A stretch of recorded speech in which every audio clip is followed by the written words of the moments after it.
Hello আসসালামু আলাইকুম। আমি কবিতা চলে আসছি নতুন একটা ব্লগ নিয়ে। প্রতিবারই সারার স্কুলে পিঠা উৎসবে আমি একটা স্টল নেই, বাট এবার নেওয়া হয় নাই। তো যারা স্টল নিয়েছে তাদের কেমন বেচা কিনা হচ্ছে এবং কি কি পিঠা নিয়ে আসছে সমস্ত কিছু আপনাদের সাথে শেয়ার করব এবং কার অনুভূতি কেমন সেটাও তুলে ধরবো। সিঙ্গারা, নুডলস, মাংস পিঠা,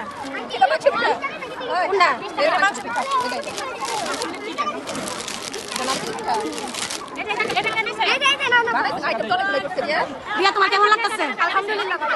কেমন বেচা কিনা হইতেছে? আলহামদুলিল্লাহ। আমি ভাবি কেমন আছেন? এটা কি আপনার? জি। কি নিয়ে আসছেন? এখানে ঝালমুড়ি আছে, ফুচকা আছে, ওইদিকে পিঠার দোকান আছে। এইটুকু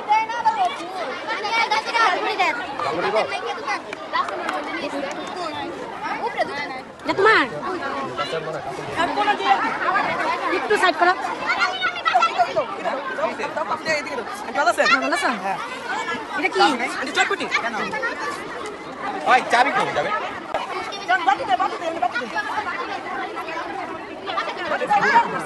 ভালো আছেন? দেখি ভাবি একটু ডাকনাগুলো খুলেন। কেমন চলতেছে ব্যবসা?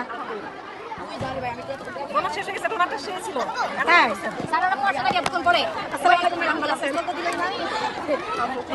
খাও খাও, কি খাইবে খাও।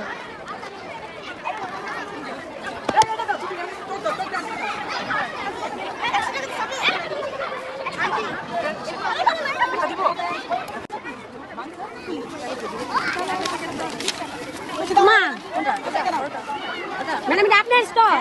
তাই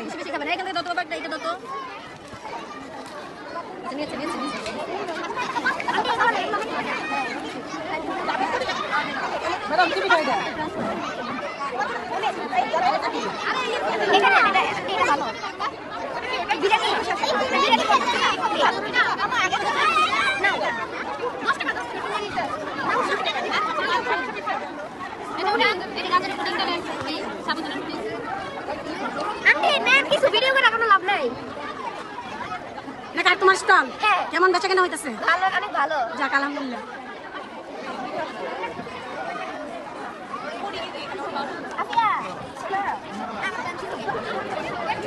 তোমাদের স্টলে কেমন বেচা কেনা হইতেছে?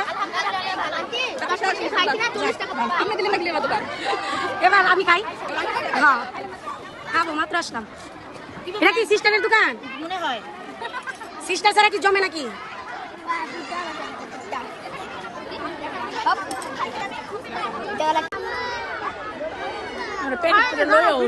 বিদেশির বউ, বিদেশির বউ খাওয়াইতেছে।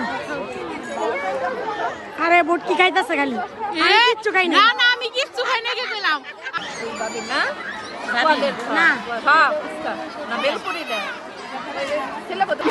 প্রতিবারই আমি স্টল নেই, বাট এবার নেওয়া হয়নি। সবাই আমাকে অনেক মিস করেছে। আমি যখন স্কুলে গিয়েছিলাম সবাই বলছে আপনি কেন আসেননি। সবাই যে আমাকে মিস করেছে এটাই অনেক কিছু। সবাই আমার জন্য দোয়া করবেন আর অবশ্যই ব্লগটা শেয়ার করে দিবেন। আল্লাহ হাফেজ।